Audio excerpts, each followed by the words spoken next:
Break के बाद दोबारा इस्तकबाल है आपका। और बात जरा सरहद की बात इसलिए क्योंकि गुज़श्ता साल आपने देखा कि सरहदें आग उगल रही थी और अल्लाह अल्लाह करके सरहदों पर अमन कायम हुआ है। और भारत और पाकिस्तान के बीच नाजंग मुआहदे की जो बात सामने आई थी उसका असर अब LOC और LAC पर साफ दिख रहा है। और सरहद के करीब रहने वाले रिहाइश पजीर लोग जो है वो भी राहत महसूस कर रहे हैं। न सिर्फ राहत महसूस कर रहे हैं बल्कि रोज़मर्रा का काम, जो खेतीबाड़ी का काम काफ़ी अरसे से मौखर पड़ा था और बाज़ औक़ात होता था और बाज़ औक़ात नहीं वह होता था और जंग जैसा समा वहाँ पर पैदा होता था, उसमें काफ़ी हद तक बेहतरी आ रही है। और दोनों मुल्कों से लगातार अवाम की अपील, सरहद के इस पार भी और सरहद के उस पार भी, कि अमन की फिजा को कायम रखा जाए।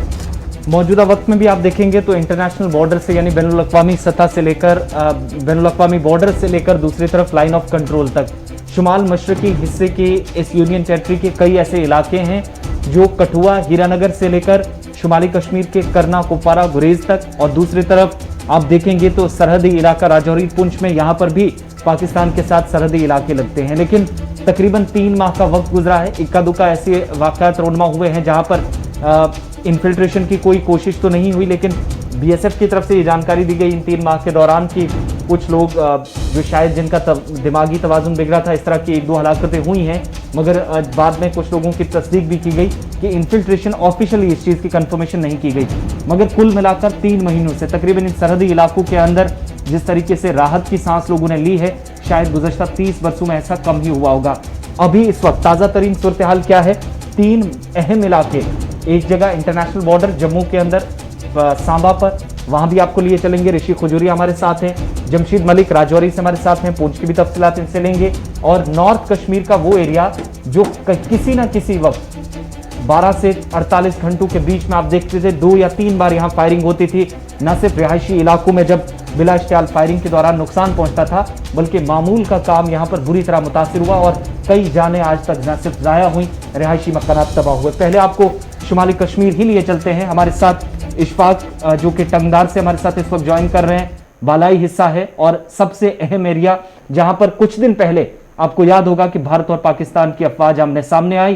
पहले गोलाबारी हुआ करती थी, लेकिन एक बार फिर यहां मिठाइयों का आदान प्रदान हुआ, मिठाइयां तकसीम की गई।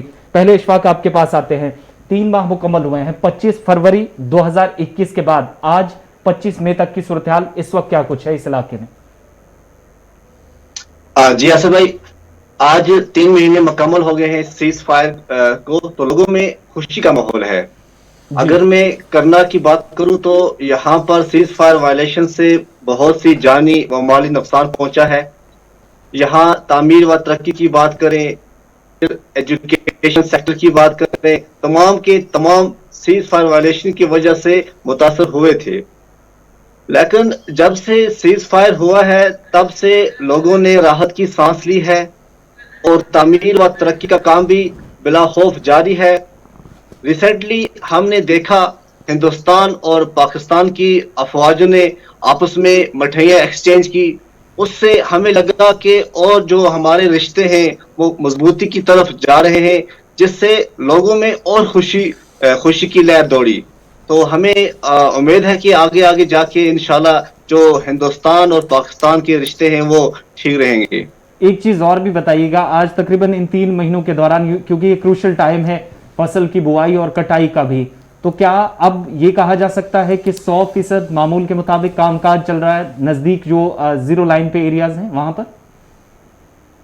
देखिए, आपको मैं बताता चलूं कि जब से सीज फायर वायलेशन था तो जो ये यहाँ MG नरेगा के काम चल रहे थे और भी बहुत से जो डिपार्टमेंट्स थे उनके काम चल रहे थे, तो वो काम बंद पड़े थे। लेकिन जब से इन 3 महीनों की बात करें तो इस 3 महीनों में ही हमने देखा कि बहुत जो हमारे करना का जो शेप है वो चेंज हो गई है, क्योंकि यहाँ MG नरेगा के काम भी जारी है और RDD के भी काम जारी है, PDD के काम भी जारी है और लोग भी बगैर खौफ से अपने काम पे जा रहे हैं। चाहे वो माल मवेशी की बात करें लोग आजकल माल मवेशी लेकर ऊपर बैकों में जा रहे हैं, तो बड़ा खुशी का माहौल है। डेवलपमेंट भी आगे की तरफ चल रही है। एक आखिरी चीज ये भी बताइएगा, अफवाज कुछ दिन पहले मीटिंग हुई, एक्सचेंज ऑफ फायर हुआ करता था, लेकिन एक्सचेंज ऑफ स्वीट्स हुआ। कुछ ऐसा माहौल तैयार हो रहा है कि कुछ दिनों के अंदर दोबारा इस तरह की तस्वीरें उस इलाके से हम देखें?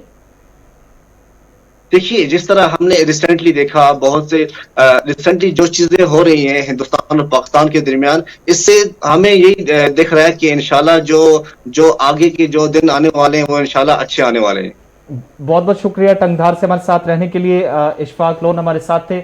अब जरा आपको राजौरी पुंछ की सूरत हाल भी बताते हैं, और ऋषि खजूरिया भी जम्मू से हमारे साथ ज्वाइन कर चुके हैं। जमशीद, सावजिया सेक्टर से हम देखें तो नौशहरा सुंदरबनी तक कोई ऐसा इलाका नहीं था जो पिछले 30-35 सालों से गोलाबारी से मुतासिर ना हुआ। नुकसान दोनों अतराफ काफी ज्यादा हुआ, लेकिन ये 3 माह जिन्हें तब्दीली के 3 महीने बताया जाता है, कितनी तब्दीली वाकई में जमीन पर हुई है? अभी जमशीद मलिक के साथ राब्ता कट गया जी, दोबारा करते हैं कोशिश, लेकिन मेरे साथ ऋषि खजूरिया भी ज्वाइन कर चुके हैं। ऋषि, 3 महीने पूरे हुए हैं जी, और आपके बेल्ट की जब हम कहानी देखते थे, जब आप रिपोर्ट करते थे, तो बहुत दर्द भरे विजुअल्स आते थे।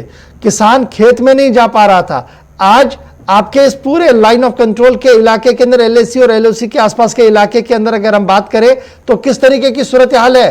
क्या कुछ आम नागरिक कह रहे हैं जो कल तक दहशत और खौफ में थे, अब कितनी राहत उन्हें मिल रही है आज? देखिए, बिल्कुल जब सीज फायर का एग्रीमेंट किया गया तो यहाँ लोगों में एक राहत की सांस लोगों ने, क्योंकि लगातार जब भी गोलाबारी होती, यहाँ के लोग काफी ज्यादा प्रभावित, उनका काफी ज्यादा जानी माल का नुकसान होता था और उन्हें पीछे आना पड़ता था पलायन करके, और लगातार एक दहशत के माहौल में वो रहते थे। लेकिन जब ये एग्रीमेंट किया गया तो लोगों में एक खुशी भी देखी गई कि चलिए अब हम तारबंदी के आगे जो उनके खेत है वहां पर वो खेती बाड़ी कर सकते हैं। और इसको लेकर लगातार उनके जहन में ये चीजें भी चल रही थी कि आखिर अब जब माहौल धीरे धीरे ठीक हो रहा है तो कब उनको आगे जाने की इजाजत दी जाएगी, कब वो वहां पर खेती बाड़ी करेंगे। लेकिन बीएसएफ ने दशकों के बाद वहां पर उनको इजाजत दी कि चलिए अब आप यहाँ पर खेती बाड़ी कर सकते हैं। लेकिन बीच में जो इक्का दुक्का कुछ ऐसी वारदातें हो जाती है जिसमें सीज फायर वायलेशन पाकिस्तान ने किया, तो उसमें एक बार फिर से जो लोगों में डर और खौफ का जो मंजर है वो देखा जाता है, और लोगों में एक बार फिर से दहशत आ जाती है कि चलिए हमें कहा गया था, हम पाकिस्तान के ऊपर हमने यकीन भी किया, लेकिन पाकिस्तान के ऊपर यकीन करना भी कहीं ना कहीं ठीक नहीं है। और उसी के चलते एक बार फिर से अब यहाँ का माहौल आप देख सकते हैं कि जो लोग खेती बाड़ी यहाँ पर अभी थोड़े दिन पहले कर रहे थे, उन्होंने एक बार फिर से वहां पर खेती बाड़ी बंद कर दी है। और कई ऐसे खेत खलियान थे किसानों के तारबंदी के पास, यहां पर फसल की कटाई करनी थी, लेकिन वो डर के मारे इस बार नहीं कर पाए, क्योंकि कुछ दिन पहले देखा कि सांबा सेक्टर में ही सीज फायर वायलेशन किया गया, इन्फिल्ट्रेशन यहां पर होती है, तो उसके बाद जो नए ऑर्डर जारी कर दिए जाते हैं, नए फरमान जारी कर दिए जाते हैं लोगों के हित में, तो उससे लेकर जो वो लोग वो में थोड़ा डर और खौफ है। लेकिन पिछले 2 महीने काफी अच्छे गुजरे थे, लोगों में पूरी तरह से डर जो था वो खत्म हो चुका था कि चलिए अब दोनों देशों के बीच में जो सीज फायर का एग्रीमेंट हुआ है तो अब इससे राहत जो हमें मिलेगी। लेकिन ये राहत ज्यादा दिन नहीं टिकी और यहाँ लोगों को ये सामना करना पड़ा। ऋषि, आप हमारे साथ रहिएगा। जमशीद मलिक भी हमारे साथ हैं, दोबारा आपके पास लौटूंगा। जमशीद, सवाल मेरा ये था कि 3 महीने तब्दीली के माह माने जाते हैं, सावजिया से सुंदरबनी तक इस वक्त की सूरत हाल, क्या ये मान लिया जाए कि 3 महीनों में बहुत कुछ बदल गया है? राहत की सांस लोगों ने तो ली है, लेकिन ये 3 महीने अगले 30-40 सालों के लिए बहुत अमन वाले, इस्तेकाम वाले होंगे? बिल्कुल, अगर ये 3 महीने लोगों के लिए दीवारी से कम नहीं है, क्योंकि 70 साल से ये लोग लाइन ऑफ कंट्रोल पर दोनों फौज की गोलाबारी के शिकार बन रहे थे। मगर पिछले 3 महीने से जिस तरह दोनों मुल्क के दरमियान नाजंग माहिदा हुआ, उसके बाद लोगों ने राहत की सांस जरूर ली है। बल्कि ये कहें कि आना जाना, जिस तरह इस ईद पर हमने देखा है कि दोनों फौज के दरमियान मिठाइयाँ तकसीम हुई, उसके बाद जो लोग गलती से लाइन ऑफ कंट्रोल आर पार कर चुके उन लोगों को अपने घरों तक वापस पहुंचाया गया। लोगों ने राहत की सांस काफी अरसा के बाद, खास करके अगर बिलखुसूस हम खिता पीर पंचार के लाइन ऑफ कंट्रोल की बात करें तो यहाँ आए दिनों जिस तरह नाजंग माहिदे की खिलाफ वर्जियां देखने को मिलती थी, मगर 3 माह से ये इलाके पूरी तरह शांत हैं और लोगों ने काफी राहत की सांस ली। और लोगों की तरफ से इस नाजंग माहिदे के बाद ये मांग भी की जा रही है कि जिस तरह पहले दोनों फौज के ममालिक के दरमियान राय मिलन बस जो आर पार चलती थी उसको बहाल किया जाए, दोनों के ममालिक के दरमियान तजारती उसको बहाल किया जाए, क्योंकि इस तरह हालात भी बेहतर होते जा रहे हैं, दोनों ममालिक में रिश्ते भी बेहतर होते जा रहे हैं, जिससे अब ये लोगों की तरफ से मांग भी की जा रही है। खास करके अगर हम पुंछ और राजौरी की लाइन ऑफ कंट्रोल के नजदीक की बात करें तो हर बरस यहाँ के लोगों को, खास करके बिल्कुल खुसूस किसानों को काफी नुकसान उठाना पड़ता था, मगर 3 महीने से हालात बहुत ज्यादा बेहतर हैं, जिससे लोगों ने जरूर राहत की सांस ली है। जमशीद, एक चीज और भी आपसे मैं जानना चाहूंगा। पहले ऋषि आपसे, जून के महीने में हम देखते थे बॉर्डर एरिया में सांबा पर सबकी नजरें रहती थी, इंटरनेशनल बॉर्डर पर, जहां पर बाबा चमलियाल का मेला भी हुआ करता था और आस्था का प्रतीक, उसके साथ शांति काफी ज्यादा होगी, वो एक साफ तौर पर यहां से सबूत देखा जा सकता था। क्या वाकई में ऐसा कुछ माहौल है? उम्मीद करें कि कुछ महीनों बाद या अगले साल या 1-1.5 साल के अंदर वो दोबारा सिलसिला शुरू हो बाबा चमलियाल? बिल्कुल, ये अच्छा सवाल है सर। मैं आपको बता दूं कि जिस तरह से बाबा चामलियाल की दरगाह पर लगातार दोनों देशों की तरफ की अगर बात करें तो 3 एक्सचेंज होते थे। यहाँ पर उनकी तरफ से चादर चढ़ाई जाती थी, लेकिन पिछले 2 साल से यहाँ पर जो प्रक्रिया है इसको पूरी तरह से बंद कर दिया था, क्योंकि लगातार उसी पोस्ट पर जो हमारे जो कुछ बीएसएफ के जवान थे उनको जो वो मारा था पाकिस्तानियों ने, तो उसी को लेकर ये जो सारी प्रक्रिया थी इसे बंद कर दिया था। लेकिन उम्मीद है कि जिस तरह से ये जो एग्रीमेंट हुआ है, एग्रीमेंट थोड़ा सा आपको ये भी बता दें, थोड़ा सा सक्सेसफुल जरूर होता हुआ नजर आ रहा है, लेकिन बीच में कुछ कायराना हरकतें जब पाकिस्तान करता है तो फिर इस तरह के डिसीजन लेने पड़ते हैं जो पब्लिक के हित में हो, जो वहां अंतर्राष्ट्रीय सीमा पर रहने वाले लोग हैं उनके हित में लिए जाए, ताकि नुकसान यहां पर ना हो। लेकिन जिस तरह से एक तरफ कोरोना महामारी भी चल रही है, तो कोरोना महामारी के भी चलते पिछले साल ये मेला यहां पर स्थगित कर दिया गया था, लेकिन जून के महीने में जो मेला लगता है, हो सकता है कि इस बार ये मेला लगे लेकिन लोगों को आने की इजाजत ना मिले। लेकिन जो बात आती है कि पाकिस्तान क्या इस मेले में शिरकत करेगा या नहीं करेगा, क्योंकि चादर उनकी तरफ से आती है, वो यहां से इन रिटर्न शक्कर लेकर जाते हैं, शरबत लेकर जाते हैं। ये एक मंथन करने का विषय है कि इस पे जो हायर अथॉरिटीज है आपकी, जैसे केंद्र सरकार की बात कर लें या बीएसएफ के जो आला अधिकारी हैं, वो क्या डिसीजन लेते हैं। चलिए जी, बहुत शुक्रिया जी हमारे साथ ज्वाइन करने के लिए। फिलहाल खबर यह थी कि 3 महीने का वक्त खत्म हो गया है, यानी 3 महीने मुकम्मल हुए हैं जब सरहदें खामोश है, और खामोश सरहदों के बीच सरहदों के करीब रहने वाले लोग भी पुरुम्मीद और पुरअज़म है कि आने वाले महीने और आने वाले साल इसी तरीके से अमन और खुशहाली के साथ गुजरेंगे और वो अपना रोजमर्रा का काम करेंगे। करना से थोड़ी देर पहले हमारे नुमाइंदे ने कहा कि जो कुछ नहीं हो पा रहा था तरक्याती मंजरनामे पर, वो इन 3 महीनों के दौरान हाथ में लेकर करने की कोशिश की जा रही है, यानी अमन का फायदा सरकार भी जमीनी सतह पर उठाने की भरपूर कोशिश कर रही है। बढ़ते हैं जी आगे, बात बंद के बीच तलबा की करते हैं, क्योंकि तलबा की बात करना बहुत ज़्यादा ज़रूरी है। और आपको याद होगा कि आपने इसी प्रोग्राम में हमारे साथ बात की थी और कहा था कि जनाब टेली क्लासिंग यानी फ़ोन पर क्लास चलाना तो ठीक है, लेकिन ये शायद एक क्लास के लिए है, यानी एक बड़े सेक्शन के लिए है, लेकिन उन गरीब और मफलूक लोगों के लिए क्या, या यतीम लोगों के लिए क्या, जिनके पास मोबाइल सर्विस ही नहीं है, मोबाइल ही नहीं है, या जिन इलाकों के अंदर इंटरनेट नहीं है। अब जम्मू कश्मीर महकमा तालीम बराए कश्मीर ने एक बड़ा फैसला लिया है। 5वीं से 8वीं तक आज से रेडियो क्लास का सिलसिला शुरू होगा। 5वीं जमात से 8वीं जमात तक बाज़ाब्ता तौर पर रेडियो क्लास शुरू कर दिया गया है। और बाज़ाब्ता तौर पर वादी कश्मीर में जारी कोरोना लॉकडाउन के चलते जहां स्कूल बदस्तूर बंद पड़े हैं, वहीं पर डायरेक्टरेट ऑफ स्कूल एजुकेशन ने 5वीं से 8वीं जमात तक के लिए आज यानी बुध से रेडियो क्लास शुरू करने का ऐलान कर दिया है। ये बड़ी बात हम आपको बता रहे हैं कि आज से बाज़ाब्ता तौर पर क्लास शुरू किए जाएंगे 5वीं से 8वीं क्लास के लिए, और टाइम शेड्यूल भी दे दिया गया है कि 8वीं के लिए कितने बजे क्लास होगा, 7वीं के लिए कितने बजे क्लास होगा, 6ठी जमात के लिए कितने बजे क्लास होगा, 5वीं जमात के लिए कितना बजे क्लास होगा। और शराकतदारों से इस प्रोग्राम को और फाल और मजबूत बनाने की मांग भी की गई है, जहां एक तरफ से रेडियो के जरिए से प्रोग्राम को आम करने की कोशिश की जा रही है, वहीं पर जिस तरीके से एनआरएचएम ने प्रोग्राम चलाया हेल्थ को लेकर टेलीविजन चैनल्स पर, वैसा ही प्रोग्राम टीवी पर भी चलाया जाए, इस तरीके की भी बातें जो है वो सामने आ रही है। सीधे श्रीनगर चलते हैं जी, जहां से सईद रूफ फारूकी इस वक्त हमारे साथ है। सईद, बहुत शुक्रिया जी ज्वाइन करने के लिए। स्कूल बंद है और इस बीच कोशिश की जा रही थी कि क्लासेस हो, लेकिन टेली क्लासिंग तो चल रही है। अब रेडियो पर सरकार बच्चों को पढ़ाएगी, किस तरीके से वालिदैन इस पूरे फैसले को देख रहे हैं?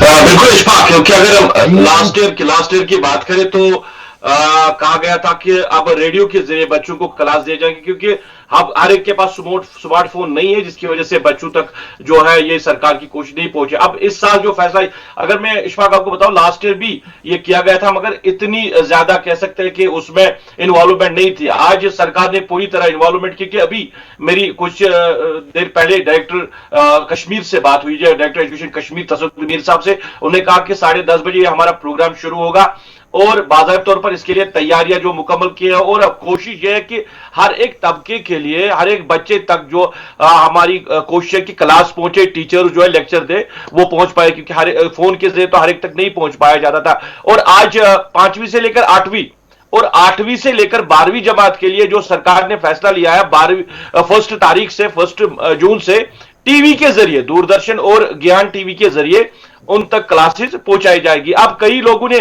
डिमांड रखी है कि प्राइवेट जो चैनल्स है उनको हायर किया जाए, क्योंकि कई टीचर्स जो, उन्होंने मेरे साथ बात की, टीचर्स एसोसिएशन के जो प्रेसिडेंट है उन्होंने मेरे साथ बात की। उन्होंने कहा कि आप इस हवाले से क्या कुछ सरकार को मदद कर सकते हैं, क्योंकि ये जरूरी है कि चैनल्स को इन्वॉल्व किया जाए। तो कहीं ना कहीं सरकार के पास ये डिमांड रखी गई है, मगर कोशिश जो सरकार की अभी है बच्चों तक तालीम पहुंचाना, उसके लिए आज बाज़ाहिर तौर पर आगाज किया जाएगा। और 10:30 बजे जो है जो 8वीं क्लास है उनके लिए पहला जो है रेडियो के जरिए उन तक क्लास पहुंचेगा। सईद रूफ, पिछले लॉकडाउन में जब फर्स्ट वेव थी तो इंतजामिया का महकमा तालीम का दावा था कि 10.5 लाख के करीब बच्चों को, जिन्हें इस प्रोग्राम का हिस्सा बनाया गया, ऑनलाइन क्लासेस दी गई। इस बार उस टारगेट को क्रॉस किया जाए या जो टारगेट फिक्स है उस तक पहुंचा जाए। क्या ये मुमकिन है कि हर बच्चे तक रेडियो और टेलीविजन के जरिए पहुंचा जाए और वो स्क्रीन से या रेडियो को सुनकर अपनी क्लासेस जारी रख सकें, या फिर तालीमी सरगर्मियां शायद उसी तरीके से मुतासिर हों जो कुछ इलाकों के अंदर हुआ और कुछ के अंदर ना, जैसी सूरत हाल? देखिए आसिफ, एक बड़ा सवाल इसमें है कि या तो आज सबके पास रेडियो नहीं है, क्योंकि अब जब टेलीविजन आया, जब फोन आया, तो रेडियो का जो रुझान था वो कम हो गया। अब सारे लोगों के पास, अब इस हवाले से जो इंतजामिया है, सरकार या डिपार्टमेंट है, वो किस तरह अवेयरनेस बच्चों तक पहुंचाएगी, क्या सबके पास? क्योंकि अगर हम टाउन्स की बात करें या शहर की बात करें या डिस्ट्रिक्ट हेडक्वार्टर्स की बात करें, कहीं ना कहीं रेडियो जो है, मगर दूर दराज गांवों में, दूर दराज इलाकों में क्या उन बच्चों तक पहुंचाया जाएगा, एक सवाल है। इस पे कहीं ना कहीं बात हुई है कि अब अलग से जो आपके पास वया मीडिया है उनको इस्तेमाल किया जाए, मगर अभी आसिफ सरकार के पास कोई और रास्ता है भी नहीं, क्योंकि लॉकडाउन है और लॉकडाउन के बीच में आप स्कूल आप खोल नहीं सकते। तो फोन से बेहतर है कि आपने बच्चों को रेडियो का मीडियम दिया, क्योंकि स्मार्टफोन हर एक के पास अवेलेबल नहीं है। लास्ट ईयर हमने देखा कि बहुत सारे लोगों ने इस वजह से शिकायतें की कि ऑनलाइन क्लासेस दिए जा रहे हैं। चाहे प्राइवेट स्कूलों की हम बात करें, अभी भी प्राइवेट स्कूल जो है वो ऑनलाइन क्लासेस दे रहे हैं, क्या उससे सबको फायदा मिल रहा है? एक बड़ा सवाल। एक लास्ट चीज बताइएगा, पिछले साल एक और ऑप्शन भी था एडमिनिस्ट्रेशन के पास, वो था कम्युनिटी क्लासेस शुरू की गई थी मकामी सतह पर। जिसके पास मौका था उसे मौका दिया गया था, सरकारी टीचर्स भी आगे आए थे, प्राइवेट स्कूलों के टीचर्स भी। इस बार वो ऑप्शन है, कोई तस्दीक इसकी की गई है? देखिए अभी डॉक्टर साहब के साथ मैंने बात की थी इस हवाले से, उन्होंने कहा कि सरकार ने इस हवाले से कोई फैसला अभी नहीं लिया, क्योंकि आपको याद होगा हाल दिनों में जिला बडगाम के इलाके में वहां पे ऐसे क्लासेस चलाए जा रहे थे, उनके खिलाफ तो एडमिनिस्ट्रेशन ने कार्रवाई की, जो वहां पे जो टीचर्स चला रहे थे उन आज भी जिला कुपवारा से स्कूल के खिलाफ कार्रवाई हुई है। आप बने रहेंगे हमारे साथ। जरा मैं टाइमिंग बता दूं अपने नाजरीन के लिए। जनाब 8वीं क्लास के लिए आज जो रेडियो क्लास होगा वो सुबह 10 बजे से 10:30 बजे। 8वीं जमात के लिए बच्चे जो हैं वो सुबह 10 बजे रेडियो खोलेंगे, 10:30 बजे तक ध्यान से सुनेंगे, क्योंकि क्लास आपकी वहां से चलनी है जी। फिर 7वीं जमात के लिए जो टाइम दे दिया गया है वो 11:30 बजे से 12 बजे तक दे दिया गया है। और उसके बाद 6ठी जमात के जो बच्चे हैं उनके लिए 12 बजे से 12:30 बजे तक का वक्त है। और 5वीं जमात के जो तलबा है उनके लिए 3:30 बजे से 4 बजे तक है। हाफ एन आवर का प्रोग्राम होगा जी हर एक ग्रुप के लिए। मैंने 8वीं का भी आपको बताया, 7वीं का भी आपको बताया, 6ठी का भी आपको बताया, 5वीं क्लास का भी आपको बताया। तो ये आज से शुरू होगा जी, ये टाइमिंग है। और अब ये शुरुआत की जा रही है कि डीडी, ज्ञान दर्शन और कुछ मकामी टेलीविजन चैनल्स को भी रोप इन किया जाए। ये तो कश्मीर की बात चल रही है। जब कश्मीर की बात हो रही है तो जरा फटाफट से आपको कोरोना अपडेट भी बताते चले, क्योंकि अपडेट सुनना और सुनाना बहुत ज्यादा जरूरी होता है आज के दिन में, क्योंकि अफवाहों के बाजार के बीच सही खबर और असल खबर आपको सिर्फ हम यहां से बताते हैं। जी आसिफ। बिल्कुल, जम्मू कश्मीर के अंदर कोविड केसेस की इस वक्त जो तस्दीक की है वो सबसे पहले आपके सामने रखते हैं। जम्मू कश्मीर के अंदर कोविड-19 के नए केसेस जो इस वक्त सामने आए हैं, उस हवाले से अच्छी खबर ये कि लगातार दूसरे दिन 3000 से कम आंकड़े गिरे हैं, ग्राफ नीचे आया है, कमी आना अब शुरू हुई है। दूसरे रोज भी 2000 से कम केसेस, लेकिन एक बार फिर बाइस तशवीश ये कि 50 से ऊपर अमवात कोविड-19 से जो रिकॉर्ड की गई यूनियन टेरिटरी के अंदर। जम्मू और श्रीनगर सरे फहरिस्त अमवात में 50 से ज्यादा कोविड के मरीजों की जब मौत हुई है तो जम्मू प्रोविंस के अंदर जम्मू, कश्मीर के अंदर श्रीनगर। 66% वैक्सीनेशन कौमी सतह पर बेहतर शरह है, ये एक तरफ इंतजामिया का बयान सामने आया है। लेकिन इस पर एक कमेंट लेना चाहेंगे, इस वक्त क्या कुछ डिटेल्स हैं सईद रऊफ? एक तरफ केसेस अच्छी चीज के 3000 से नीचे ग्राफ गिरा है, लेकिन वैक्सीनेशन का प्रोग्राम नियर अबाउट 66% डिपार्टमेंट कह रहा है, कंसर्न अथॉरिटीज कह रही हैं, जिसमें वादी के अंदर इस वक्त परसेंटेज जम्मू के मुकाबले बहुत कम है। पिछले 3 से 4 दिनों के दरमियान स्टॉक मजीद पहुंचा है, इस प्रोग्राम को वसअत देने की बात कही गई है। क्या अब उस कमी को दूर किया जा सका, उन सेंटर्स को खोला जा सका है जहां पर वैक्सीन लगाने लोग तो जाते थे, लेकिन सुबह सुबह और शाम के वक्त भी ताला लटका रहता था? देखिए आसिफ, थोड़ी बहुत तो आप कह सकते हैं तब्दीली आई है, क्योंकि अभी तकरीबन हर एक एरिया में अब लोगों को वैक्सीन दिया जा रहा है। और खासकर जो इन्होंने अगर हम श्रीनगर की बात करें, क्योंकि एडमिनिस्ट्रेशन श्रीनगर की खुद इसको मॉनिटर कर रही है, डिस्ट्रिक्ट डेवलपमेंट कमीशन मुख्तलिफ हेल्थ मराकज पे कल भी गए, उन्होंने देखा कि किस तरह ये प्रोसेस चल रहा है। और अजला की अगर हम बात करें तो अजला में भी इसी तरह की सिचुएशन बनी हुई है। अब अगरचे कई अब एज बार के हिसाब से अभी अगर 18 से लेकर 45 की बात करें वो श्रीनगर में किया गया, बाकी अजला में अभी पूरी तरह नहीं हो पाया है। तो अब आहिस्ता आहिस्ता से जो प्रोसेस है इसको आगे बढ़ाया जा रहा है। इसके साथ साथ मैं आपको बताऊं कि डायरेक्टर टूरिज्म ने अभी एक मैसेज के जरिए जो टूरिज्म डिपार्टमेंट से मुंसलिक लोग हैं, मुलाजिम है या जो कोई टूरिस्ट यहां पे होगा, उनके लिए वैक्सीनेशन प्रोसेस जो है आज मुख्तलिफ जगहों से उन्होंने भी इसके हवाले से शुरुआत की है। तो वैक्सीनेशन जो चल रहा है और आहिस्ता आहिस्ता ये आगे बढ़ रहा है। मगर आसिफ, एक इंपॉर्टेंट चीज मैं आपको यहां पे बताऊं कि बाहर से कुछ लोग शिकायतें कर रहे हैं कि यहां बाहर से जो मजदूर आ रहे हैं अभी, और ये सिलसिला बराबर चल रहा है अभी भी। कुछ कई दिनों से हमने देखा काजीगुंड में और फिर मुख्तलिफ अजला में उनको लाया जा रहा है, और जिला बडगाम में भी अच्छी खासी तादाद है। सिविल सोसाइटी बडगाम भी इस हवाले से बात कर रही है। अब वहां पे उनको टेस्ट किए गए हैं, तो ये एडमिनिस्ट्रेशन कह रही है। अब जिला बडगाम में जब वो पहुंचे, जहां पे ब्रिकल्स में पहुंचे, यहां की एडमिनिस्ट्रेशन ने एक इनिशिएटिव लिया, उन्होंने उनके टेस्ट लिए, सैंपल्स लिए। मगर सवाल यह है कि जो लोग पॉजिटिव आए हैं उनको आइसोलेट रखना है। वो कहां पे आइसोलेट है, एक बड़ा सवाल है। इस सवाल से लोग बात कर रहे हैं। मैंने अभी कंसर्न जो अथॉरिटीज है, सीएमओ बडगाम, जो उनसे पूछा था, उन्होंने कहा कि ब्रिकलिन जो ऑनर्स है वो कह रहे हैं कि वो उनको अपने घरों में रखेंगे। मगर ऐसा कुछ नहीं है, क्योंकि जो मेरे पास बात सोर्स के जरिए पहुंची है, जो भी लोग पॉजिटिव आए हैं उनको उन्हीं की फैमिलीज के साथ रखा गया, कहीं आइसोलेट में नहीं रखा गया। तो ये खतरा बन सकता है। इससे हवाले से एडमिनिस्ट्रेशन को कहीं ना कहीं सीरियस होना चाहिए, क्योंकि ये मामला बड़ा बढ़ सकता है। फिर अगर कोई पॉजिटिव आया उसको सेपरेट करना है, उसके लिए इंतजाम जो है वो एडमिनिस्ट्रेशन को करना है। सईद रऊफ फारूक श्रीनगर से हमारे साथ रहने के लिए। और जब कोरोना की बात हो रही है तो दो चीजें आपके साथ जरा शेयर करनी है, फटाफट से हम वो भी कर दें। पहले आप देखिए कि आज पिछले 28 दिन का हाल क्या है जी। कोरोना कर्फ्यू जो है वो लगातार चल रहा है, उसमें डील भी है, सब कुछ हम देख रहे हैं। उसके साथ साथ तकरीबन 900 लोगों के खिलाफ जुर्माना आयद कर दिया गया है। 180 लोगों की गिरफ्तारियां हुई है। ये क्यों हुई है? उन्होंने कोरोना कर्फ्यू जो लगा था, जो लॉकडाउन था, उसकी खिलाफ वर्जी की है। उसके साथ साथ लखनपुर का जो एरिया है, जो हमारा गेटवे है जहां से अंदर आते हैं रियासत की पर, वहां पर ग्राउंड पर भी और ड्रोन के जरिए से भी नजर रखी जा रही है। यह सरकार का दावा है। और किसी को भी जम्मू कश्मीर के अंदर कोविड टेस्ट किए बगैर अंदर आने की इजाजत नहीं है। हदूद जम्मू कश्मीर के अंदर जब आना है तो एक ही रास्ता है जी, वो है कठुआ के जरिए से, यानी जो हमारा गेटवे है। वहां पर इंतजामिया का मानना है कि परिंदा पर न मारे, ड्रोन से नजर रखी जा रही है। कोई आदमी बिना टेस्टिंग के अंदर आए यह सवाल ही नहीं है, क्योंकि टेस्टिंग को 100% वहां पर स्केल कर दिया गया है, इंतजामिया का दावा है। और मौजूदा सूरत हाल की कल जो होम सेक्रेटरी है उन्होंने मुख्तलिफ रियासतों के साथ तबादले ख्याल किया, जम्मू कश्मीर यूनियन टेरिटरी के साथ भी उन्होंने तबादले ख्याल किया है, और कई इकदाम उठाने की बात उनकी तरफ से सामने रखी गई है। और जब हम जम्मू कश्मीर के पिछले 25 दिनों का रिकॉर्ड देखेंगे तो तकरीबन 37% डेथ जो है वो रिकॉर्ड हुई है। यह भी एक तलख हकीकत है हमारी जम्मू कश्मीर की। आज जो वैक्सीनेशन का निज़ाम, श्रीनगर की मैं सिर्फ बात करूंगा, हमें बताया जा रहा है कि तकरीबन 42 मरकज, 42 मरकज आज बनाए गए हैं जी जम्मू श्रीनगर के अंदर, जहां पर वैक्सीनेशन होगी।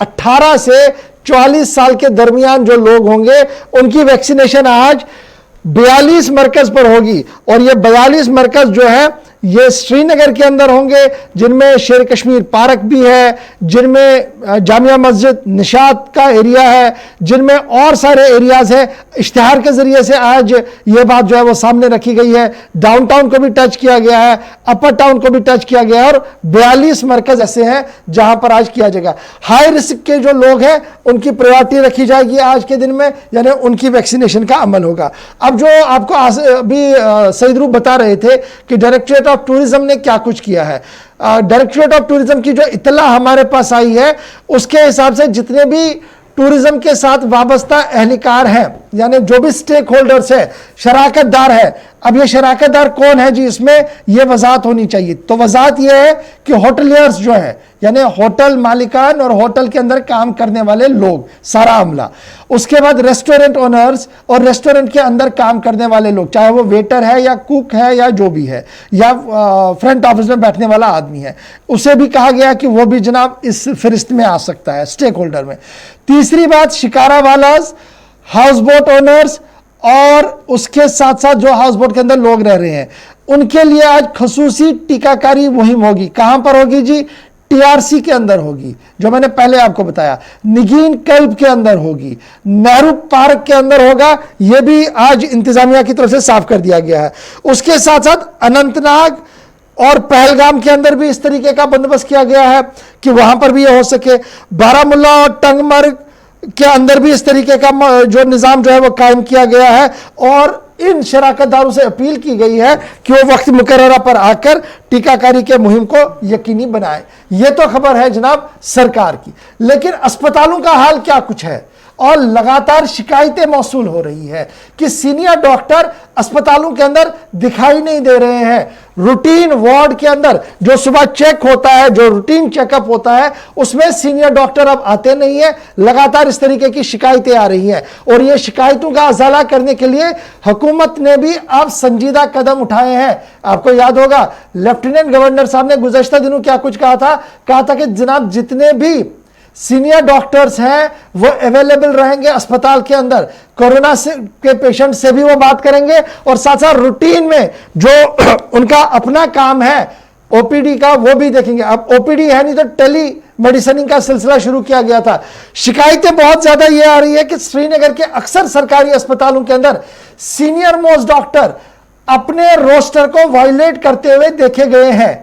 ये खबरें आ रही हैं, और ये जो रोस्टर वायलेट हुआ है, ये बड़े अस्पतालों की खबरें सामने आ रही हैं, जिनमें श्रीनगर के दोनों साइड से, चाहे आप सिकिम सोगरा के हवाले से देखें वहां से भी खबर है, जेवीसी के हवाले से देखें वहां से भी खबर है, इवन कि जच्चा बच्चा अस्पताल से भी इस तरीके की शिकायतें आ रही है। हमारे पास जो इत्तला है वो ये है कि सूबाई इंतजामिया ने इन सभी शिकायतों का नोटिस लिया है और एडमिनिस्ट्रेशन से कहा है कि वो या तो इन खबरों की तरदीद करे कि ये गलत है, या जो डॉक्टर आ नहीं रहे हैं उनके खिलाफ ताज़ीबी कार्रवाई करे। अब खबर यह भी है कि जिन डॉक्टरों को टेलीमेडिसिन के लिए लगाया गया था, एक एक हफ्ते से वो किसी का फोन नहीं उठा रहे हैं। ये शिकायतें हमारे पास भी आ रही है। दूसरी बड़ी बात कि ओपीडी के बदले वार्ड में उन्हें, यानी जो रूटीन के लोग वहां चेकअप के लिए जाना था, सीनियर डॉक्टर आ नहीं रहे हैं, जूनियर डॉक्टरों के स्पुर्द सारा मामला किया गया है, जिसकी वजह से कियोस और कंफ्यूजन जो है वो अस्पतालों के अंदर बढ़ रहा है। जी आसिफ, ये एक बड़ी परेशानी थी, लेकिन मुल्क की सतह पर इस वक्त कोविड के केसेस भी सामने आए हैं, वो आपके सामने रखते हैं। टेस्टिंग क्योंकि रिकॉर्ड सतह पर पहुंच रही है, फटाफट से अगली खबर पे चलते हैं। मुल्क के अंदर कोविड-19 के नए केसेस, जम्मू कश्मीर की तस्वीर आपके सामने रखी, और उसके बाद आपको बताएंगे कि जम्मू कश्मीर के अंदर सरकार के कुछ आदाद-ओ-शुमार क्या बताते हैं, और वैक्सीन तैयारी का अमल अब तक कहां पहुंचा है। इंतजामिया को की तरफ से मुख्तलिफ शिकायत का जायजा लिया जा रहा था, और मुल्क की सतह पर कोरोना के हवाले से जो इस वक्त सूरत हाल है वो आपके सामने सबसे पहले रखें। 2 लाख के करीब एक बार फिर केसेस गए हैं, 2,08,714 अनऑफिशियल फिगर्स हैं। थोड़ी देर में इसकी वजाहत सरकार की तरफ से कर दी जाएगी। 24 घंटों के दौरान 4,000 से ज्यादा मरीजों की मौत हुई है। ये आंकड़ा लगातार 38 से 42 और 44 के आसपास या इसके बीच में घूम रहा है। वहीं अच्छी खबर ये कि 3 लाख के करीब आज फिर मरीज जो शिफायाब हुए हैं, और योमिया टेस्ट पर डे जो टेस्टिंग है उसमें जबरदस्त इजाफा देखा जा रहा है। एक और रिकॉर्ड कायम हुआ है पर डे तकरीबन आज 9वें रोज मुल्क भर के अंदर 20 लाख या इससे ज्यादा टेस्ट हुए हैं। ये एक अपने आप में रिकॉर्ड है, लेकिन अमवात की शरह बरकरार है जो इस वक्त परेशानी का बायस बनी है। दूसरी तरफ अच्छी खबर ये कि पॉजिटिविटी रेशो सरकार के मुताबिक 15 से 16 रियासतों में अब भी बरकरार है, लेकिन केसेस मुसलसल कम हो रहे हैं। और वो कौन से केसेस? जो एक्टिव केसेस 37 और 38 लाख तक पहुंच गए थे, आज ताज़ा आदादोशुमार बताते हैं कि वही एक्टिव केसेस 25 लाख पर आकर टिके हैं। इसका मतलब ये हुआ कि पॉजिटिव रेशो अलग अलग स्टेट यूटीज के अंदर ऊपर जा रही है, लेकिन एक्टिव केसेस की शरह में मुसलसल 24 घंटों के बाद गिरावट देखी जा रही है। ये ग्राफ इस वक्त नीचे आया है। अब बढ़ते हैं आगे। जम्मू कश्मीर के अंदर वैक्सीन किस तरीके से इस वक्त प्रोसेस चल रहा है? इंतजामिया कहती है 60 से 66% तक वैक्सीन मुकम्मल हुई है, लेकिन कौन से लोग हैं जो इस दायरे में थे, लेकिन मुहिम जब सुस्त रफ्तारी का शिकार है तो इन सब के बीच में प्रोसेस थोड़ा सा डिले हुआ है। अहदाफ तक इंतजामिया इस वक्त पहुंचने में हम इसलिए कह रहे हैं कि नाकाम हुई है क्योंकि जम्मू कश्मीर के अंदर पहला डोज जिनको 45 साल से ऊपर लोगों को देना था, उनका भी एक तरह से इंतजार तवील हुआ है। इसकी वजह यह है कि जम्मू सूबे के अंदर 90 से 95% के बीच अब तक जो टारगेट था इंतजामिया के, उसके मुताबिक अभी तक काम हो पाया है। लेकिन कश्मीर वादी को जब आप देखते हैं तो 45 साल से ऊपर जिन लोगों को पहली खुराक दी गई है और दूसरी खुराक का जिनका इंतजार हो रहा है, बहुत सारे लोग हैं जिनको अभी पहली भी नहीं मिली है। कुल मिलाकर जो टारगेट था इंतजामिया का वो अभी तक 70% तक भी नहीं पहुंचा है, 66 और 65 के बीच में फिलहाल लटका है। लेकिन जम्मू के मुकाबले अगरचे शुरुआती दौर में वैक्सीनकारी का अमल वादी में तेज रहा, जम्मू के अंदर सुस्त रफ्तारी का शिकार हुआ, लेकिन अहदाफ तक पूरे इस वक्त पहुंचने में इंतजामिया जम्मू के मुकाबले कश्मीर वादी के 10 अजला में थोड़ी सी पीछे नजर आ रही है, बल्कि काफी हद तक पीछे। ये बड़ा इंपॉर्टेंट है। ये हम बात क्यों बता रहे हैं जी? लेफ्टिनेंट गवर्नर साहब ने 10 दिन दिए थे, कहा था कि 10 दिन के अंदर अंदर ये जो 45 वाला फिगर है इसको जी कंप्लीट किया जाए, 100% टारगेटिंग हो। लेकिन सिर्फ 2 डिस्ट्रिक्ट्स को छोड़कर बाकी मानदा सभी डिस्ट्रिक्ट के अंदर ये 100% हुआ ही नहीं है। जल्दी से मैं आपके सामने रख दूं, कश्मीर सूबे के जो कुपवारा है वहां पर क्या है, फीसदी कितनी आई है? 31% है। फिर श्रीनगर के अंदर 40%, और फिर अनंतनाग के अंदर 55%, पुलवामा के अंदर 55%, कुलगाम के अंदर 60% से ज़्यादा है।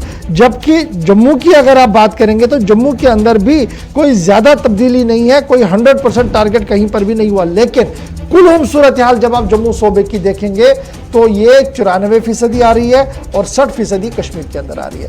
मेरे ख्याल से यही एक बड़ी वजह है कि मास वैक्सीनेशन का सिलसिला कश्मीर की ओर ज़्यादा फोकस किया गया है। और आज लेफ्टिनेंट गवर्नर साहब ने खुद ये अहकाम जारी कर दिए हैं कि श्रीनगर समेत दूर दराज के इलाकों के अंदर वैक्सीनेशन निज़ाम को पाए तकमील तक पहुंचाया जाए। तो फिलहाल जो डेडलाइन थी वो मुकम्मल हुई नहीं, तो क्या टास्क दिया जाएगा, यानी क्या एहतसाब लिया जाएगा उन अफसरों से जिनके ये सुपुर्द किया गया था, या वाकई तौर पर टेक्निकल एरर था इसमें कि हमारे पास वैक्सीन नहीं थी और यहाँ से 10 दिन का टाइम दिया गया।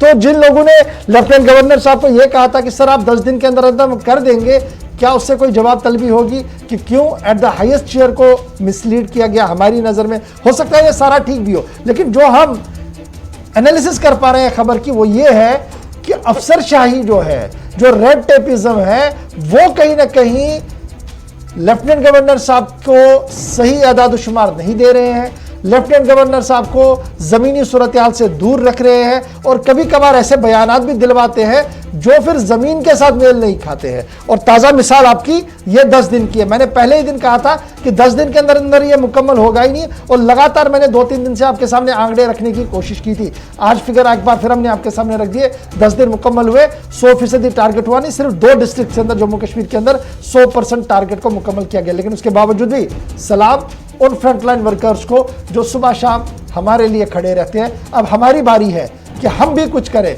यानी हम एहतियात बरते और SOPs का पालन करें, तभी जाकर हम कहीं आगे बढ़ सकते हैं। जी आसिफ। चलिए अब कॉल्स का सिलसिला शुरू करेंगे और थोड़ी देर में एक और बड़ी और अहम खबर आपके सामने कि मुल्क के अंदर इस दूसरी लहर ने कितने बच्चों को यतीम किया है और डॉक्टर्स या पैरामेडिकल स्टाफ मेंबर्स मुख्तलिफ रियासतों के अंदर कोविड-19 का शिकार होकर इंतकाल कर गए हैं।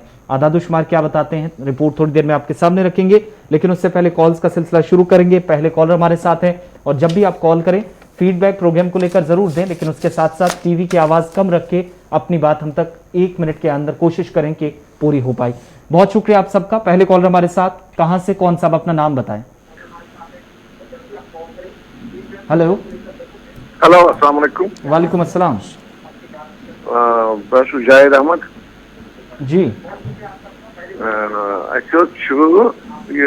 बाग सोवरा रंग ग्रिड स्टेशन अहनस तरह समझ अप दुकान यल गाड़ वल बिहित कम तान बिहित दुकानदार बिहित तरह समझ यप डुल बाग सोर अंद सोरे बाजार यल यह तरह समझ पे गसान पे पे क्या गो तरह समझ ना पुलिस सुबह छगा हिश मारान तो बस पे सोरे यल शुक्रिया कॉल करने के लिए, इंतजामिया के नोटिस में इलाके के मसाइल लाने के लिए। परेशानी कोविड लॉकडाउन में क्या है, बहुत शुक्रिया बताने के लिए। नेक्स्ट कॉलर, नाम बताएं अपना, कहां से? हेलो अस्सलाम वालेकुम सर। वालेकुम अस्सलाम सर मे सवाल है।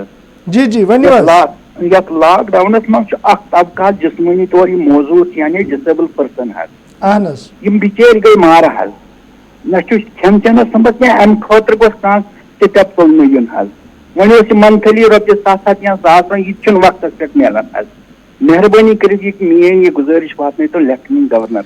अच्छा युस रात तमो ऐलान कोर कि पोंसा त्रेव ऐसे वारिया तबकन तथ अंदर वोता तो क्या ना ना तथ मन जिस्मानी तौर यानी फिजिकली चैलेंज तथ मन तिमन कहीं तुम करो पान तो चेक अगर गलत तुम करो पान चेक। चलो सठा शुक्रिया कॉल करने बापत और उम्मीद है कि लेफ्टिनेंट गवर्नर सब जिम्मेदार प्रोग्राम वुचान और तम पे तहरीर करान सोरी मामले तम अनान लेफ्टिनेंट गवर्नर सब ने नोटिस अंदर ये कि शिकायत इत पे और दरख्वास्त इत पे। चटा चटा शुक्रिया कॉल करने। चलिए नेक्स्ट कॉलर, नाम बताएं अपना। हेलो अस्सलाम वालेकुम।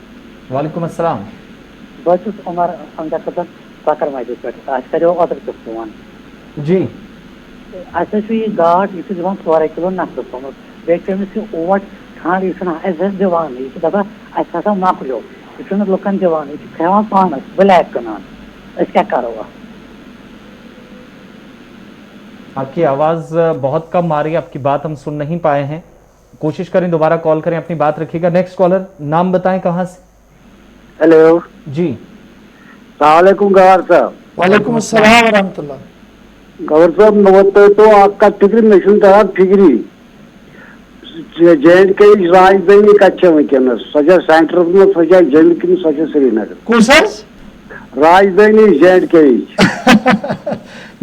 राजधानी श्रीनगर न कच्चे मगर फैसले गसान मरकजी हुकूमत में दिल मंजी सही कत तूज तक डायरेक्टली होम मिनिस्ट्री वनस हर कह चीज वुचान यह मे तरान फिक्र बह गोस ओतर पान गो शिकायत मे 3 वरी सेक्रेटरी मज कर जानक मे असल पे बह गोस ओतर पान मे शिकायत हेल्थस मुतलिक गो सेक्रेटरी गोड त्रावान नबर कन कहें वन क्या प्रेन सिक्योरिटी वो जान बह चाट अंदर ाना ाना गो मे ान सह कहें तक कमिश्नर सेक्रेटरी प्रोफेसर सेक्रेटरी जेडी बिहित तो तमिस नश चाल बह तम वो दोप बह क्या बोज यह मुलाजमन नश कर मे पता यम कटे यार बाकी कमिश्नर दोप मू टी रोट सारवी योर आव न यह राजधानी हज हालत तत आय शिकायत यह कर मुलाजमन तरफ नफरन थोमुत गवर्नर गंडित गशर तो गो कोत सही कत तुज प्रॉब्लम और इंतजामी अमूर चलान वाल अफसर आसान ब्रोह काल तम कुन जाए नजर गसान एडवाइजर मगर तम रूद सिर्फ एडवाइस अखबारस ताम महदूद तिहज सरगर्मी जमीन पे नजर गसान कहें यम किन दूरी बढ़ान वनस इंतजामिया तो अवामस दरमियान तुज कत बिल्कुल सही बह तुंद कत तयद करान कि सिस्टम गोस आसन यम नश गसा नफर शिकायत कर तथ गोस हल क्या गसन सह सिस्टम अजकिस दोस अंदर नन गसान कहें अगरचे दाव वारिया रियासती या सूबाई इंतजामिया तरफ करना आमत। सड़ा शुक्रिया कॉल करने बाबत। नेक्स्ट कॉलर, नाम बताएं अपना। हेलो हेलो अस्सलाम वालेकुम सर, मेरा नाम इरफाना है। जी मैम। हाँ जी, हम पहले इस सर को मेरा सलाम। सर हम ICDS से हैं, आंगनवाड़ी से। जी जी। सर हमें 3रा साल जा रहा, हमें बजट नहीं आ रहा। हम हेल्पर टू सुपरवाइजर है, हेल्पर टू सुपरवाइजर हमें 3रा साल जा रहा है सर, हमें बजट नहीं आ रहा। तो तनख्वाहें नहीं मिल रही है? नहीं सर, हेल्पर टू सुपरवाइजर। ठीक है जी, मेरी उम्मीद तो है कि मामला हल हो, क्योंकि अब आप लोगों को और ज्यादा काम सौंपा गया है, वैक्सीनेशन में हाँ जी आपके सर, आना है, हमने फिर कोविड हमने केयर सर सेंटर्स को भी आप लोगों ने देखना है। तो सरकार को चाहिए कि आपकी जेन्युइन डिमांड जो है उससे भी देखे कि अगर ये पैसा आ नहीं रहा है मरकज से तो उसे मांगा जाए। और मेरे ख्याल से निर्मला सीतारमण जी को भी देखना पड़ेगा कि ये मुल्क का मामला है जी, आप हमारी यूनियन टेरिटरी तो है इसमें, लेकिन मुल्क की मुख्तलिफ रियासतों के अंदर भी सूरत हाल इसी तरीके की है कि सोशल वेलफेयर महकमे की ओर बहुत कम तवज्जो दी जा रही है जी। बहुत शुक्रिया कॉल करने के लिए बहन। चलिए जी एक और कॉलर, नाम बताएं अपना। हेलो जी जी, अस्सलाम वालेकुम। वालेकुम अस्सलाम। वालेकुम अस्सलाम सर, बस फारूक अहमद गुणमाशा लोलाब पे। अहन हज फारूक सर वनियो। सर ऐसी प्रॉब्लम आके सर ऐसी सैलाब खसान सर यार पुल जरूरत बेहद वत जरूरत सर बात ये कतन ये बिस्मिल्लाह कॉलोनी गुणमाशा लोलाब। गुणमाश लोलाब सर अच्छा, ये कुछ महकम है बनवित, यह क्या ब्लॉक कतन काम कर R&B अच्छा कर कत महकम है कर सर यही ब्लॉक कर। अच्छा, तो तुम वनु ना BDO सबस आज ताम जमीन कि यह एमरजेंसी कम यह करतो सर अस करे फिर कोशिश सर, सरपंच साहब ते वन सर और त्राय लेटर सर, मगर अत पे कह कार्रवाई ये गसा मुश्किल जमींदार सर। चलो उम्मीद से कि जरूर आना तुझ शिकायत एडिशनल DC सबस तो DC सब नोट से अंदर तो वो कि अगर ये पजी पे जेन्युइन कम गई और प्लानस अंदर गई थवने और आजकल कम गई, कोशिश करो कि ये कम पाई तकमीलस ताम वात। सठा शुक्रिया, बहुत शुक्रिया। नेक्स्ट कॉलर नाम बताएं अपना। अस्सलाम वालेकुम। वालेकुम अस्सलाम व रहमतुल्लाह। सोपोर पे फारूक अहमद गौर साहब। जी फारूक अहमद साहब, अर्ज इदारा सोमू स्टैंड सोमू चलावान, मगर स्टैंड अंदर स्टैंड नबर उमन त्र जनाब रात 3 सास रुपये, मगर सून कथा कुन जाए गसान। मतलब दो कैटेगरी कैटेगरी स्टैंडस अंदर तिम वो 3 सास। जनाब तुम वो 3 सास स्टैंड नबर पकान पकान जनाब वो सोपोर हस्पताल नश तकरीबन ड्राइवर 10,000 तुम DC सबस कत SDM सबस कत जनाब नंबर दिखमित स्टार्ट गो दिखमुत मोहल कमेटी मोहल कमेटी आये घर दोपक वो पन नंबर वंबर मोबाइल नंबर आधार कार्ड नंबर बाकी नंबर मे अर्ज कि तुम अगर तोर पोस तुम करो SDM सबस कत सोपरस SDM सब तिम समझो तिम वनकस हल अत कर पे गई पे तरन मुश्किल वनकस अगर तुम कत करो वनकस बहुत शुक्रिया। नेक्स्ट कॉलर नाम बताएं कहां से। अस्सलाम वालेकुम। वालेकुम अस्सलाम व रहमतुल्लाह। फारूक अहमद अर्ज कर आज करो फारूक अहमद यो कत। जी जी जी फारूक साहब। सर यह बडगाम पे करन कत वन यह बिहार हूं मसल कम से कम 10 गाड़ी आज रात पकान बिहार पजी कुछ टेस्ट सर गसन बिहार कम से कम 10 बसन मन सर बसन मन रात टोटल रात पकान सर रात 3 बज वो मे आज पान मुलाजिम आज ड्यूटी आसान यह कह रुकावन रात पकान बिहार रुकावन 2 जायन डेजिग्नेटेड पॉइंट गो लखनपुर ब्या गई सन टनल। सर अगर कम दिवान रेड वाले कम दिवान कर कपर सर ये योर कम करने कोविड क्या सर कोविड योर। चलो सठा शुक्रिया कॉल करने बाबत। बहुत शुक्रिया कॉल करने के लिए। नेक्स्ट कॉलर नाम बताएं अपना। हेलो अस्सलाम वालेकुम, अपना आसिफ शीर साहब और गौर साहब अस्सलाम वालेकुम। वालेकुम सलाम हुजूर।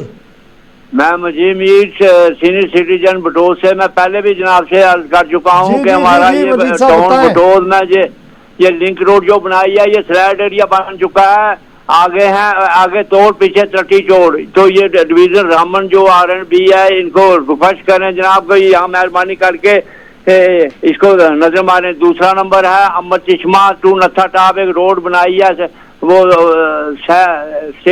मतलब पत्नी टाप के साथ टच करती है, तो लोग दरबदार हैं, कोई मुआवजा नहीं, कोई बात नहीं, कोई सिलसिला कोई हाथ कोई नहीं जनाब। तो मैं जनाब के रिक्वेस्ट कर रहा हूँ सर।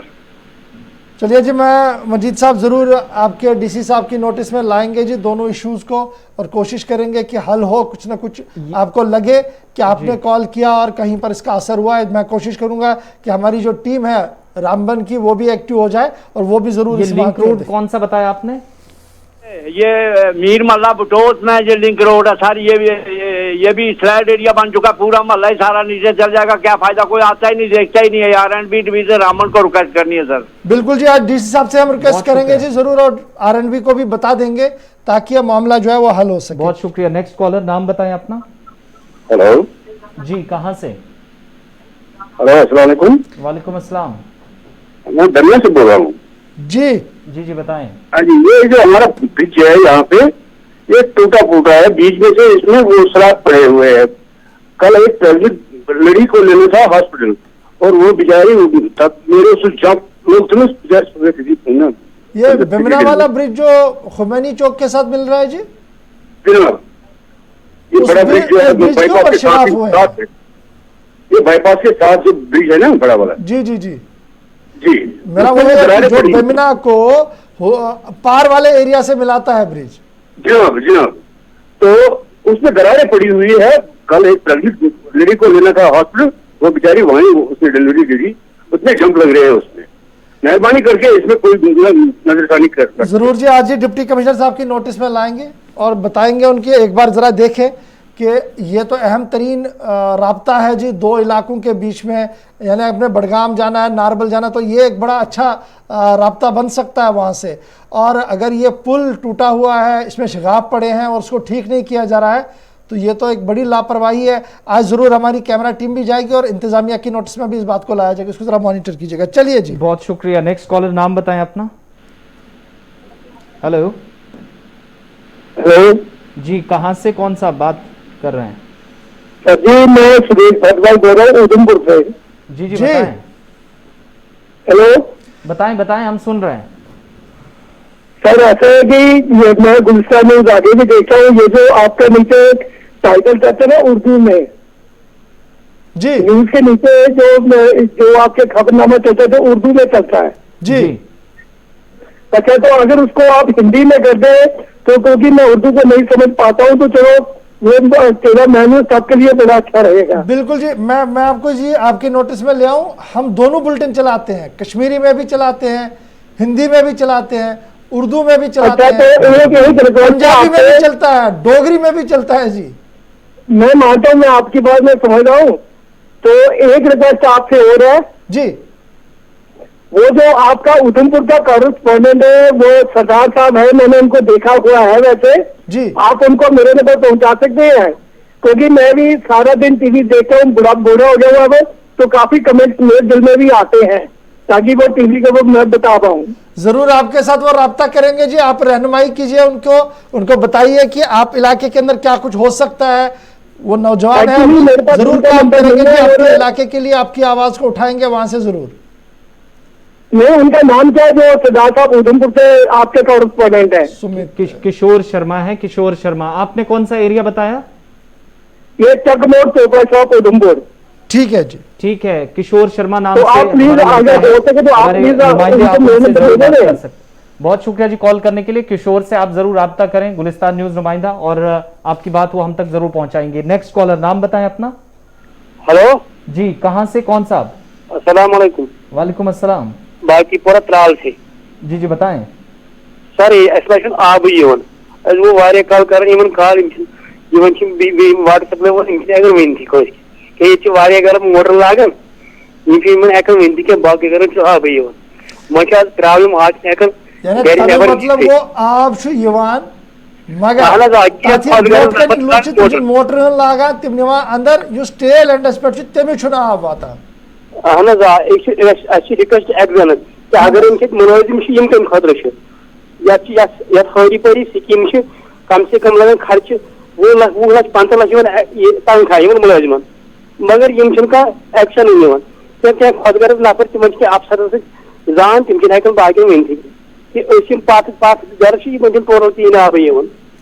चलो इंशाल्लाह जरूर गसी मसला हल। मे उम्मीद कि एग्जन साहब, JE साहब तुंद इलाक PH तिम आसन ये वुछान और सईद काउंसर सोन लड़की तक सह वुछान और सह वुची कि आखिर क्या मामल आब वाकई तौर पर यूता कम कि टेल एंडस पे वातान या कि तुम कत वनान सो सही कि मोटर लगित बाकी काम कर तो बाकी लुक बहुत शुक्रिया कॉल करने के लिए। नेक्स्ट कॉलर, नाम बताएं अपना, कहाँ से?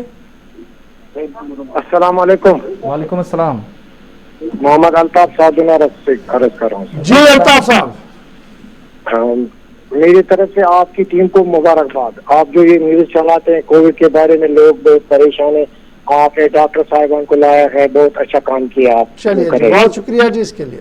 लेकिन मैं 20 दिन के बाद आज निकला बाहर जी, मैंने जो अस्पताल, मैंने इससे अस्पताल से भी आपको कॉल किया था, जो अस्पताल में डॉक्टरों का रवैया है वो पेशेंटों के साथ जानवरों जैसा सलूक है। खाना छोड़ते थे वहां पर नीचे बाहर, फिर कहते थे खुद लाओ। क्या पेशेंट खुद ला सकता है खाना जो ऑक्सीजन पर है? अच्छा ये मुझे बताइएगा, आप खुद कोविड पेशेंट थे, इसका मुझे बड़ा एहसास है, आपने वहां से भी हमें कॉल किया था। आप किस वाले अस्पताल में थे? मैं बांडीपोरा डिस्ट्रिक्ट हॉस्पिटल में था। जानवर मैंने उससे भी पहले किया कॉल आपको। वहाँ एक डॉक्टर है, उसका नाम परवेज अहमद है। मुझे बैक साइड से बहुत जबरदस्त पेन थी। मैंने उसको कहा कि डॉक्टर साहब मुझे पीछे से दर्द हो रहा है। अल्लाह की कसम मुझे रोना आया। उसने कहा कि मैं छान को भेज दूंगा कश्मीर में।